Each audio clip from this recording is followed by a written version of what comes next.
저희가 대선 전에 특별히 6주간 세미나로 함께 하는데요. 대선 승리 전략. 오늘은 대한민국의 중국이 초한전으로 지금 공격 중입니다. 그래서 눈에 보이지 않지만 우리는 지금 전쟁 중이고 그 승리 전략을 오늘 꼭 이 전략을 알아야지만이 하나 되어서 단일 대우로 승리할 수 있을 줄 믿습니다. 김영달 목사님께서 세미나 해주시겠습니다. 목사님. 네, 애국 성도 여러분 반갑습니다. 오늘 초안전에 대해서 제가 전문가는 아니지만 읽은 책에 근거해서 여러분들과 귀한 시간을 나누고자 합니다. 좀 부족한 부분이 있더라도 양해해 주시고 좋은 귀한 시간으로 삼았으면 좋겠습니다.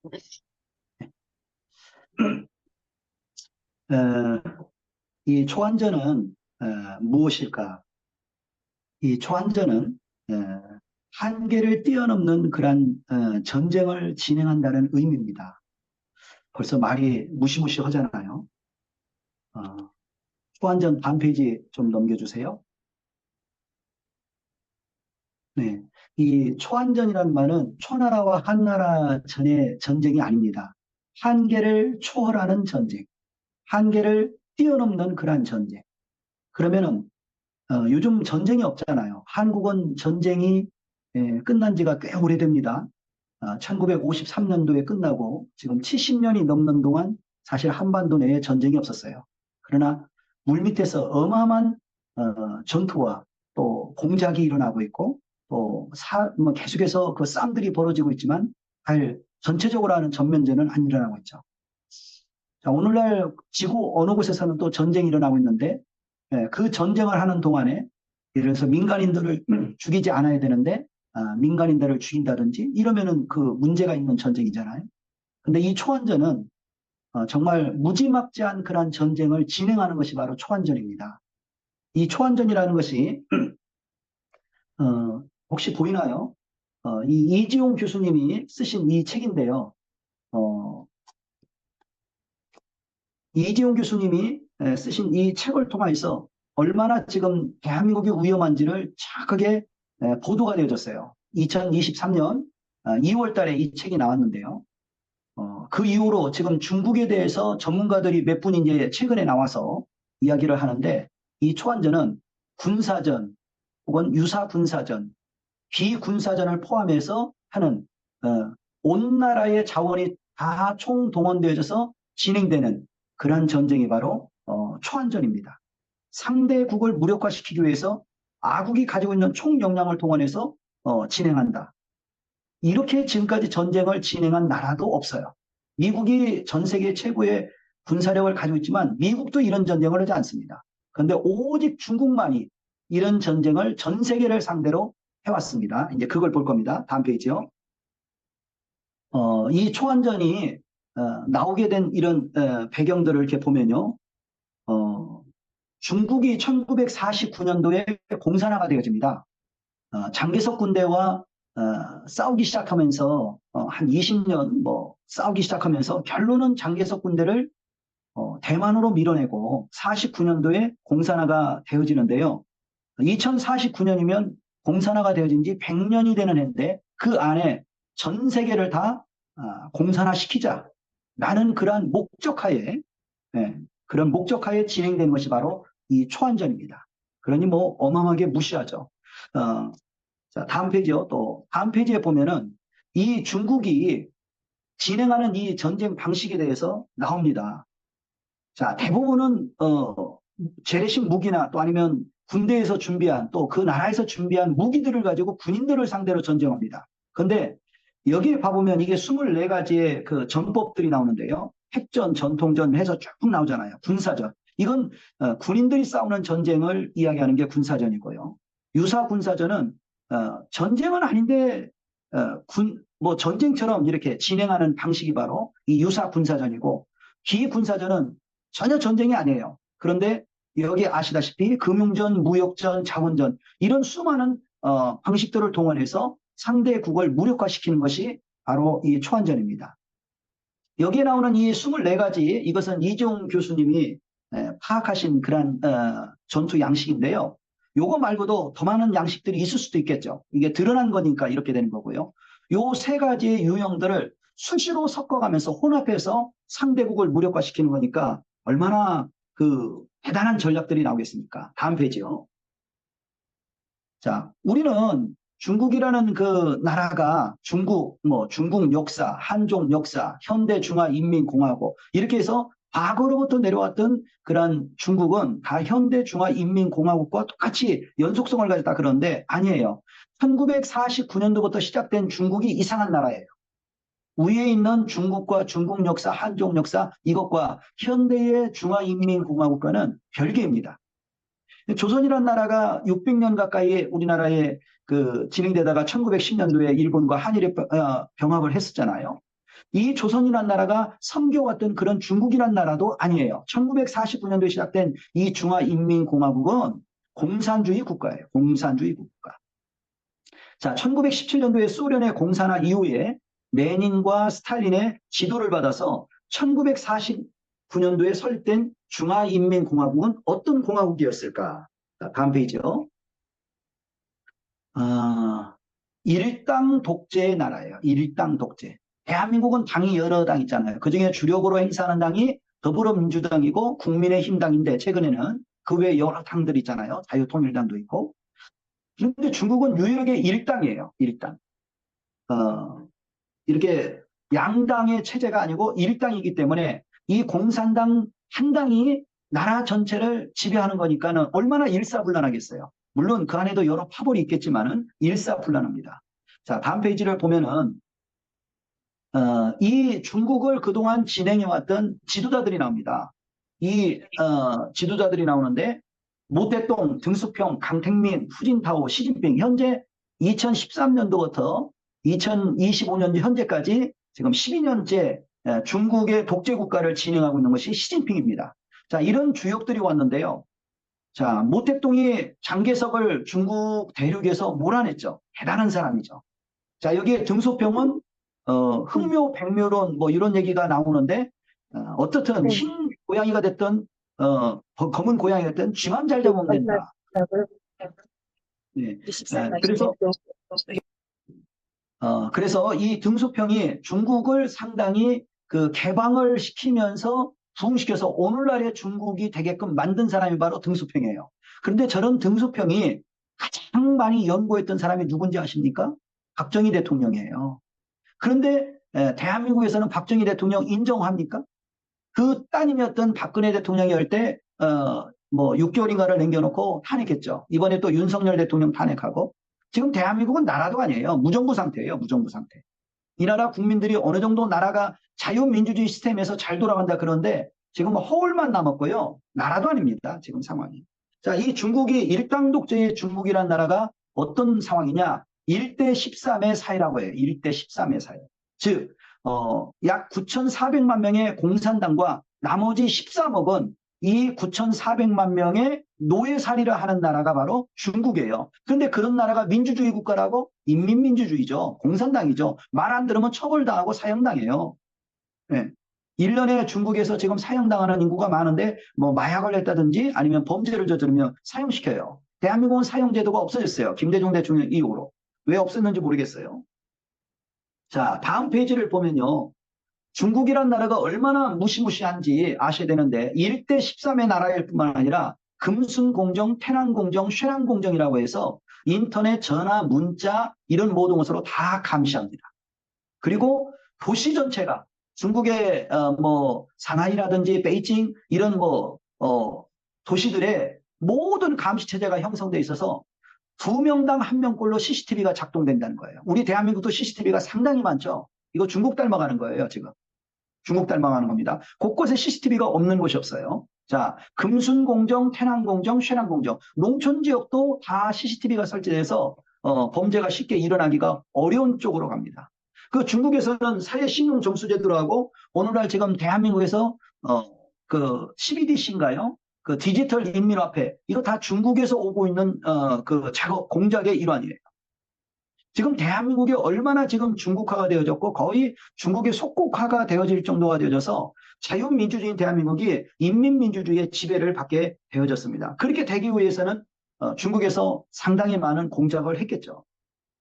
그래서 조지 오웰이라는 사람이 그 1984년을 썼는데 중국은 그렇게 땅덩이가 크고 넓어도 2명당 1명꼴로 CCTV가 작동될 정도로 그리고 사람들을 얼굴을 이렇게 보면은 그 어떻게 합니까? 그 저 사람이 반동분자인지 아니면 협력자인지 그걸 벌써 보면서 데이터화를 축적시켰기 때문에 다 됩니다. 이런 기법으로 전 세계를 상대로 해서 공작을 벌이고 있는 나라가 중국입니다. 그런 중국을 우리가 친구로 삼는다? 그런 중국과 더불어서 대한민국의 어떤 미래 발전을 꿈꾼다? 그건 정말 꿈이고 그 꿈은 악몽일 수밖에 없습니다. 자, 다음 페이지를 보면요. 그 중국은 공산당이 군부, 언론, 방송, 출판 모든 것을 다 지배합니다. 사법, 공안. 일당 독재 체제예요. 그렇기 때문에 거기에 최고 1인자가 시진핑인데 지금 시진핑 주석이 뭐 자기가 위태하다 뭐 이런 얘기가 있는데 내부적으로는 잘 모르겠어요. 그런 얘기가 지금 계속 나오고 있습니다. 장사유라는 그 2인자가 시진핑이 있어도 뭐 해오지도 않고 이런 부분들을 보이는데 어떻든지 간에 이 중국 공산당이 전 모든 것들을 다 지배한다는 거. 여기에 거부할 수가 없어요. 거스릴 수도 없고. 그렇기 때문에 이 중국의 그 일당 독재 체제라는 것은 상당히 무서운 겁니다. 우리 대한민국은 예를 들어서 더불어민주당이 모든 것들을 다 지배하지 않잖아요. 군부라든지. 그런데 지금 대한민국이 중국을 닮아서 더불어민주당에서 뭐 대통령도 탄핵하는 입장 됐으니까 얼마나 중국을 닮아가고 있습니까? 이런 상황인데도 일반 대한민국 국민들은 이런 거에 대해서 여전히 문제가 되어지고 있죠. 그 더불어민주당에서 하고 있는 것들은 다 옳다. 절대로 민주적이지 않아요. 반민주적이에요. 반헌법적이고 지금. 자, 다음 페이지를 보면요. 이 중국이요. 중국몽을 꾸게 된 이유가 있어요. 이 중국이 1949년도에 나라를 시작해서 1971년도 10월 달에 그 안보리 상임 이사국이 되어지고요.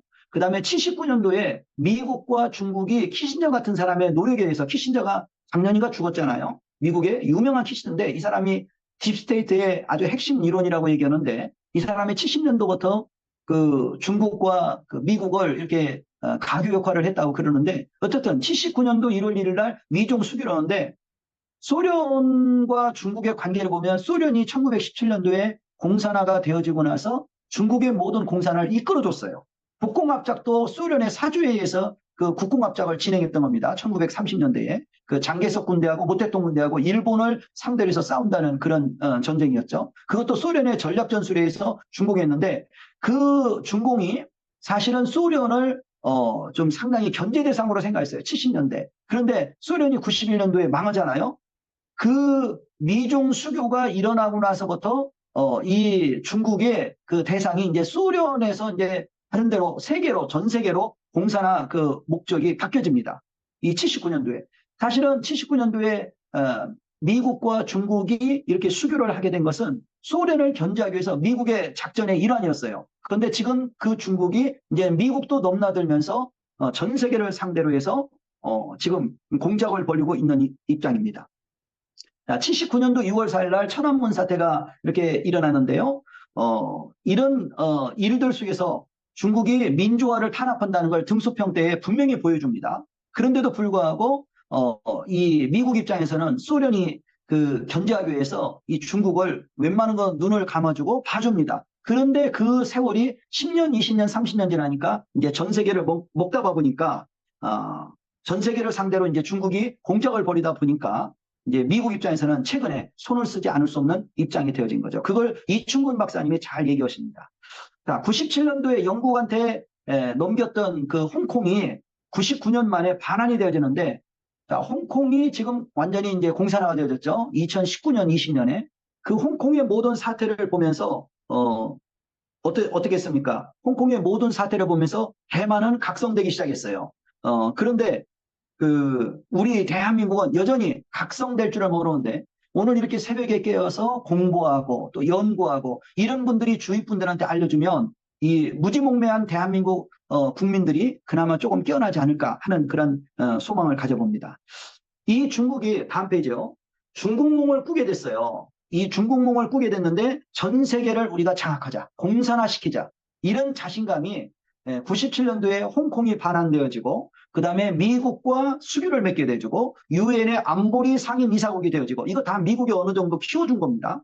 그렇게 해가면서 또 지금 전 세계 공작 노릇을 하고 있잖아요. 이 공작 노릇을 하는데 여기 등수평 나잖아요. 흑묘 백묘론으로 성장했는데 검은 고양이든 흰 고양이든 쥐만 잘 잡으면 된다. 우리는 우리 목적만 이루면 된다.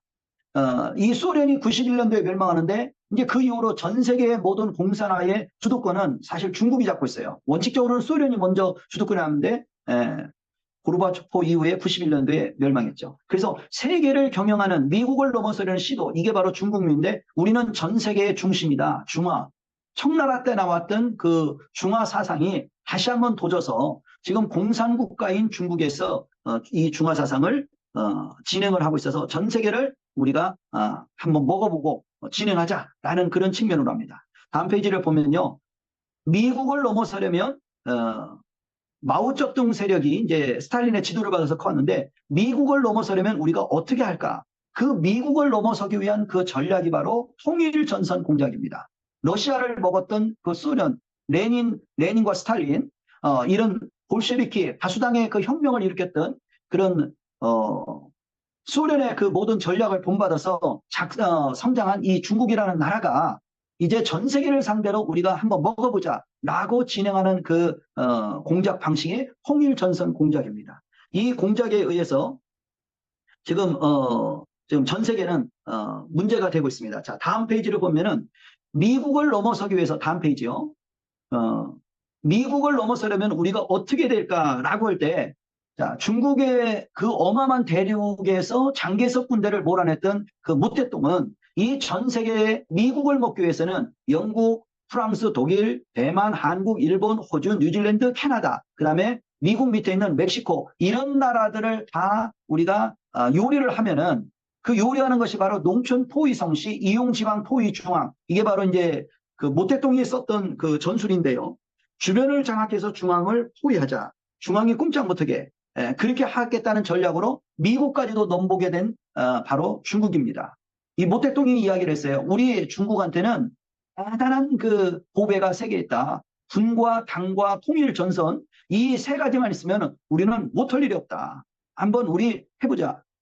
이런 마인드를 가지고 미국까지도 우리가 먹어자. 미국이 세계를 경영하는데 이제 중국이 세계를 경영하자. 나는 그런 작전하에 그런 계획하에 진행되는 그 공작 방식이 바로 초안전입니다. 이 초안전에 의해서 지금 대한민국은 거의 다 끝났습니다. 자, 이 미국을 넘어서기 위해서 이렇게 이제 진행하는 이 중국을 보면서 참 무섭다라는 그런 마음이 들죠. 자, 이런 초안전이 그럼 언제 시작됐느냐? 다음 페이지요. 이런 초안전은 98년경, 즉 우리나라 같은 경우는 김영삼 대통령을 지나서 김대중 대통령 때에 이 초안전이라는 책이 완성이 되어집니다. 그런데 이 초안전이라는 책을 완성을 시키고 이제 중국의 그 장교들이 완성을 시켰는데요. 지금까지 중국에서 진행되었던 수많은 그 전투 전략을 다 가지고 완성을 이렇게 시켜왔는데 이게 김대중 정권 때에 이 초안전이 한국에도 옵니다. 제가 여러분들이 이렇게 아시는지 모르겠지만 제가 이제 저희 애국팀에서 작년에 발간했던 이 책들이 바로 두 권의 책이 있습니다. 혹시 보이는지 모르겠습니다. 이 작게 80518이라는 책이고 그다음에 이 청주캐라는 이 책입니다. 이 두 책을 보면은 작게 8018은 광주 5.18 그 폭동 사태를 통해서 대한민국을 공산화시키는 거였고 이것은 김대중 정권 때에 대한민국을 어떻게 중국한테 이 대한민국의 정보 주권을 넘기는 것에 대해서 우리나라 국정원이 어떻게 공산화가 되어지고 우리나라 국정원이 어떻게 무너지는지를 정확하게 기술한 책이 바로 이 책입니다.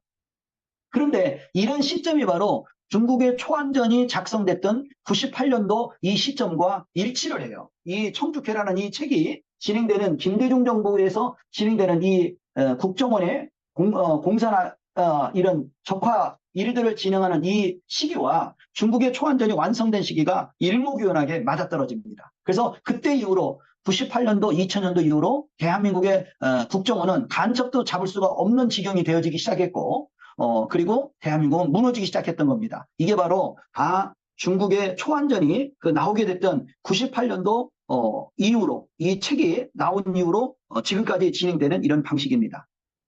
자, 다음 페이지를 보면요. 이 초안전을 완성시킨 이 중국은 전 세계를 먹자. 그래서 아시아, 이 서태평양 이 지역은 미국이 간수하지 말고 우리 중국이 간수한다면서 2013년도 시진핑이 집권을 하면서부터 이런 얘기들을 해가면서 이제 전 세계를 먹기 위한 일들을 진행하는데 그런 일들 가운데 하나가 1대1로 프로젝트예요. 2015년도부터 육로로 해로로 해서 전 세계의 자원을 무기화하고 또 중국을 부강시키기 위해서 이런 일들을 1대1로 들어보신 분들 있을 거예요. 이 작전이 하는데 이걸 지금 미국이 상당히 많이 무력화시켰어요. 그러면서 전 세계를 공산화시키기 위한 어떤 힘의 발판으로 삼았던 것이 바로 1대1로 프로젝트였는데 이게 시진핑 때 나타난 것 뿐이지 그 전부터 등소평 이후에 그 지도자들부터 계속 진행했던 내용들입니다. 이 미국을 이기기 위해서 적극 방어, 인민전쟁, 통일전선 공작 이런 어떤 그 공작 방식으로 미국을 먹으려고 진행을 했던 겁니다. 예, 이 하이브리드 전이라고 이제 그런데요. 다음 페이지를 보면요. 캐리 거샤냥이라는 이 아주 유명한 그 학자이신가 봐요. 그런데 이분이 이 중국의 초안전은 이런 어마어마한 작전들을 다 믹스하고 혼합해서 진행하기 때문에 이 중국의 초안전을 이길 만한 나라가 없다 할 정도로 이렇게 얘기를 합니다. 여론전, 심리공작, 법률전. 예를 들어서 우리 박근혜 대통령과 윤석열 대통령은 중국에서 진행하는 법률전에 의해서 탄핵이 되어지고 날아간 겁니다. 말이 안 되는 거죠. 여러분들 이번에 헌법재판관들 8명하고 대법원 판결한 거 봐보세요. 수많은 판사들이 이미 김일성 장학금에 의해서 판사가 되어지기도 했지만 중국의 법률전에 의해서 이 2명의 대통령은 또 탄핵이 되어지고 대통령직을 사임하게 된 겁니다. 자, 이런 어떤 어마어마한 하이브리드전이 지금 대한민국과 전 세계로 하는데 이것을 다른 나라들은 다 깨우치기 시작했어요. 중국, 미국을 주변에 있었던 모든 나라들은 이걸 깨닫기 시작했는데 이걸 깨닫지 않고 인정도 하지 않고 그리고 이것을 중국의 하이브리드전이 대한민국에서 강력하게 진행됨에도 불구하고 말 한마디 않고 그대로 중국에서 진행하는 작전대로 공작대로 따라가는 게 지금 대한민국의 현 상황입니다. 대한민국만 지금 깨어나지 못했다라고 저는 이렇게 보고 있습니다. 예, 다음 페이지를 또 보면 똑같은 얘기예요. 미디어, 여론전, 심리전, 법률전 뭐 이런 3전인데 교육, 문화전, 이념, 사상전, 정보통신, 기술전 모든 방식을 다 동원한 거예요. 이렇게 동원하는데 대한민국은 간첩이 없다. 간첩이 없다라고 얘기하죠. 그렇게 얘기한 사람이 일단 중국과 북한의 간첩이라고 봐야 돼요. 대한민국은 지금 간첩 잡는 기관이 경찰도 국정원도 하지 못합니다. 그러니 대한민국에 얼마나 많은 간첩이 있겠어요. 교수 중에 또 심지어 목회자들도 간첩이 넘쳐납니다.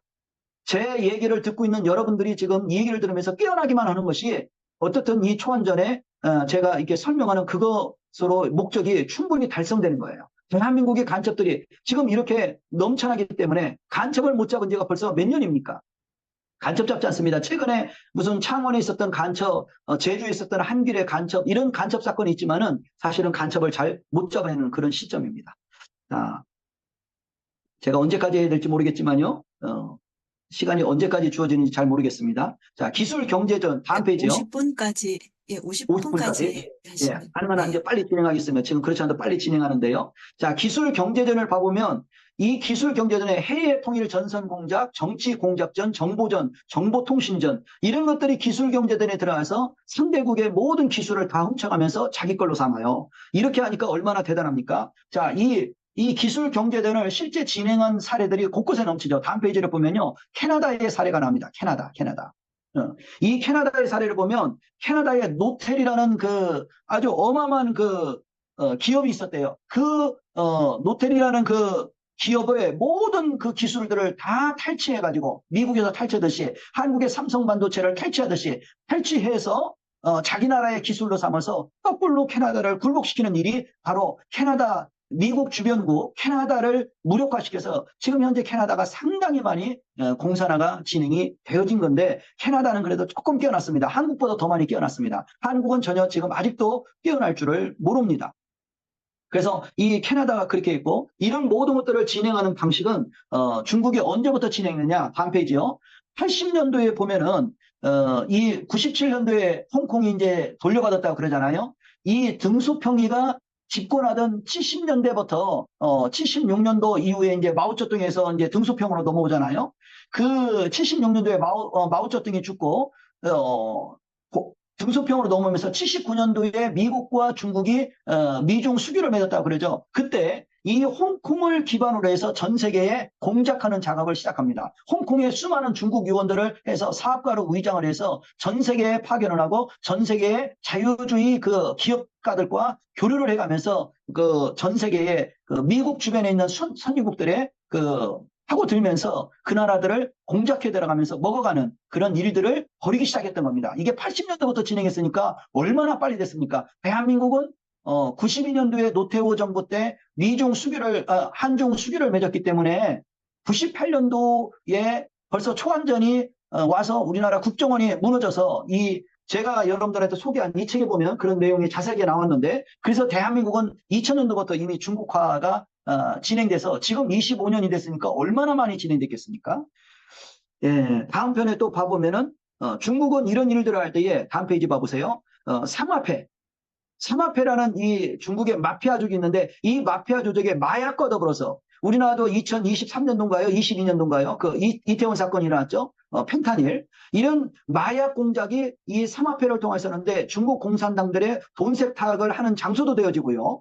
그다음에 전 세계에 그 마약을 수출하고 이런 일들을 그 공산당들이 이 삼화폐, 이 조직폭력배 집단과 더불어서 일을 해서 전 세계를 장악해 들어가는 일들을 합니다. 다음 페이지를 보면은 이 펜타닐, 이게 미국뿐만 아니라 캐나다, 멕시코, 그다음에 우리나라도 심각해져요. 우리나라도 마약이 어마어마하게 들어와서 이제 마약 청정 국가에서 벗어났습니다. 이렇게 대한민국이 다 망가지는데 우리나라 정치인들 저 국회부터 없애버려야 돼요. 국회 없어도 아무 지장 없습니다. 대한민국. 정말로 300명의 국회의원들 있으나마나 할 정도인데 이 대한민국을 이렇게 곳곳에서 다 망가뜨렸는데도 대한민국은 대안이 하나도 없어요. 자, 다음에 뭐 또 쭉 넘기시고 이제 뭐 50분이 다 되니까 쭉 넘기시다 보면 뭐 다음에 또 시간이 노텔이라는 거 노텔 한번 봐보시죠. 노텔. 예. 예, 캐나다 노텔. 이 노텔이 캐나다에서 최고로 잘 나가는 그 뭐랄까 광섬유 분야 세계 최고 기업이었어요. 이걸 화웨이가 다 기술을 탈취해서 지금 화웨이가 가졌는데 그 화웨이와 가장 밀접한 관계를 맺고 있는 게 우리나라의 LG입니다. LG. 그래서 우리나라의 이 LG에서 하는 모든 것들은 중국이 백도어를 설치해놔서 우리나라의 모든 LG 가전제품에 들어가는 것은 중국에서 다 들여다볼 수 있습니다. 작년에 10월 달에 1300대의 그 국방부 우리나라 그 경비초소에 설치된 그런 모든 1300대의 그 휴전선 근처에다 설치됐던 모든 그 CCTV 장비에는 다 백도가 설치해서 중국과 북한에서 다 보고 있었습니다. 이런 상황인데도 대한민국의 안보가 지켜진다고 생각하는 대한민국 국민들이 얼마나 어리석습니까? 이 정도로 중국은 화웨이를 노태를 다 공작해서 먹어버리고 지금 화웨이를 우리나라 LG와 더불어서 진행을 해가면서 대한민국을 적화시키기 위해서 했는데 거의 적화가 뭐 됐다고 봐야 되겠죠. 그래도 지금 안 망한 것은 미국이 6.25 전쟁을 통해서 지금까지 한국에 왔기 때문에 미국이 지금 봐주기 때문에 이 나라가 지금 인민민주주의 공화국 국기가 안 올라온 것 뿐이지 지금 대한민국은 사실 많이 넘어갔습니다. 이런 속에 대한민국은 어떻게 될 건가? 뭐 저는 그래도 걱정하지 않아요. 지금까지 지켜주신 하나님이 이 나라 역사를 공부해 볼 때에 정말 하나님이 고비고비마다 역사를 했는데 제가 시간이 지금 너무 쫓기니까 이제 말씀들을 못 쳤는데 쭉 넘어가겠습니다. 쭉 넘어가고 그래서 마지막 부분에 이제 우리 한국의 대안은이라는 것이 있을 거예요. 예, 쭉 넘어가시면 이게 중국이 지금 전 세계를 상대로 이렇게 먹은 겁니다. 여러분들 한 번만 이렇게 쭉 보셔도 다 이해가 되실 겁니다. 한국의 사례, 예, 한국의 대안은 초안전의 실체가 이렇게 심각하다는 것만 알아도 오늘 우리나라 국민들이 깨어나게 되는 겁니다. 이해가 되셨죠? 정치인들 지금 다 뭐 예를 들어서 우원식 국회의장이 2월 달에 가서 2017년도에 문재인이 가서도 못 만난 그 시진핑을 만나고 대우받고 왔어요. 얼마나 심각한지 아시겠죠? 우리나라 국가 공무원들, 교육계, 국방, 애국민들의 이런 초안전의 실체가 있다는 것을 교육받아야 돼요, 사실. 교육받아야 됩니다. 그 다음에 대만은요, 깨어났어요. 2019년도, 20년도에 홍콩을 완전히 중국이 박살내는 것을 보면서 그 홍콩의 그 상태를 볼 때 오늘의 홍콩은 내일의 대만이다라는 것으로 깨어나기 시작했습니다. 그래서 대만은 깨어나서 수개표로 전환했고요. 부정선거하지 않고 올해 6월 3일 날 대통령 선거한다는데 저 부정선거 수개표로 하지 않는 이상은 부정선거 백발백중 진행됩니다. 저는 6년 전에 그 활동을 해서 전국에 알렸던 사람이었기 때문에 부정선거 메커니즘을 다 아는데 선거관리위원회가 절대로 인정하지 않는데 국민들이 원하는 거 바라질 않아요. 그게 무슨 민주화입니까? 절대로 민주화도 아니고요. 그 선거관리위원들에 들어간 사람들이 5.18 유공자들 그다음에 5.18 때부터 시작해서 대한민국의 수많은 그 적화를 시키기 위해서 애썼던 사람들이 거기에 다 들어가 있는 겁니다. 선거관리위원회에. 그래서 민주화를 학살내기 위해서 가장 좋은 시스템이 바로 선거를 무력화시키는 건데 그 일이 대한민국에서 벌써 20년 동안 2002년도부터 진행이 된 겁니다. 그래서 중국의 5G 5세대, 이 5, 그다음에 LG 뭐 연결되는데 이런 걸 안 쓰는 게 좋은데 저도 불행하게도 LG를 쓰고 있습니다. 뭐 대안이 없으니까 쓰고 있는데 그다음에 중국에서 우리나라에 와서 방송하는 거 이런 것들을 못하게 했고 중국이 한국에 방송에 와서 오면 한국도 중국에 가서 방송을 하는데 그런 거 허락을 안 해줘요, 중국은. 그러면서도 같이 상호주의에 우호주의하고 맺고 있다고 얘기하니까 한국이 얼마나 미련하고 어리석은 짓을 합니까? 그래서 초안전에 대해서 이런 시스템이 있다는 거 알고 다음 제대로 한번 다음 거 보세요. 제가 다음 페이지요. 이게 바로 여러분들한테 제가 전해주는 결론 전에요. 그 앞에. 결론 앞에요. 그 앞에 부분요. 예. 예, 이게 지금 대한민국을 지배하는 실제 체제입니다. 민주연구원, 민주당과 연관돼 있고요. 국정원 내에 있는 국가안보전략원, 그다음에 국가경영전략원인데 김대중 때에 국가경영전략연구원이 국정원 내에 설치가 되면서 중국의 요원들이 국정원 내에서 NSI라고 해서 실행을 하고 있습니다. 그다음에 북한에서 온 고위 탈북자들이 국정원 내에서 모임을 가지면서 대한민국을 컨트롤하는 게 INSS입니다. 이 3원 체제가 대한민국의 국방과 모든 정치, 경제, 문화 모든 부분들을 다 지금 컨트롤하고 있는 상황인데 대한민국이 지금 뭐 민주화가 잘 되고 있다? 발전하고 있다? 이건 상태를 잘 모르기 때문에 그런 것이고 이런 어떤 것들을 지금 듣게 된 여러분들은 대한민국의 지금 상태가 얼마나 심각한지를 알게 됐기 때문에 이런 상태를 알면은 피할 길도 생기게 될 것이고 잠언 이제 제가 거의 마칠 시간이 돼갔는데요. 잠언 26장 27절 성경에 혹시 보면요. 함정을 파는 자는 그것에 빠질 것이요. 돌을 굴리는 자는 도리어 그것에 치이리라. 잠언 26장 27절에 이런 말씀이 성경에 기록되어 있는데 중국은 전 세계를 공산화시키고 일대 13의 나라를 만들듯이 그렇게 만들려고 애를 쓰는데 그런 나라가 앞으로 어떻게 진행이 되겠습니까? 이런 것을 알고 있다는 그 자체만 해도 될 것이고 지금 한국만 못 깨어났는데 미국의 주변 국가에서 우리 미국과 트럼프 대통령이 역할을 좀 해주기를 바라고요. 한국은 자체적으로 일어날 수 있는 힘이 솔직히 없습니다. 그러나 이렇게 깨어나신 분들이 주변한테 이야기를 하고 대화를 해주고 이렇게 하면은 점점 이런 세력들이 많아지면 싸움을 싸워볼 만하다고 생각하고 마지막 페이지요.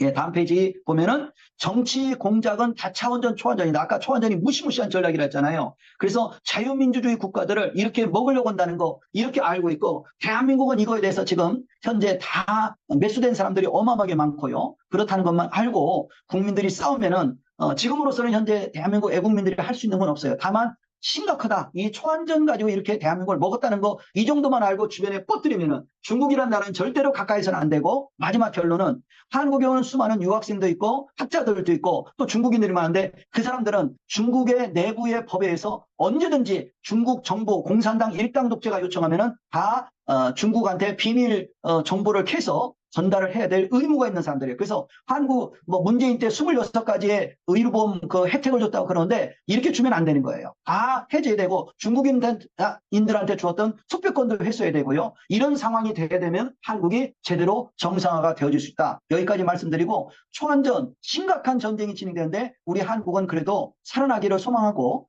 또 지금까지 76년간 살았고 올해 77년째 진행되는데 기적적으로 하나님에 의해서 다시 한번 이 한국이 살아나고 생존할 수 있기를 바랍니다. 이상입니다.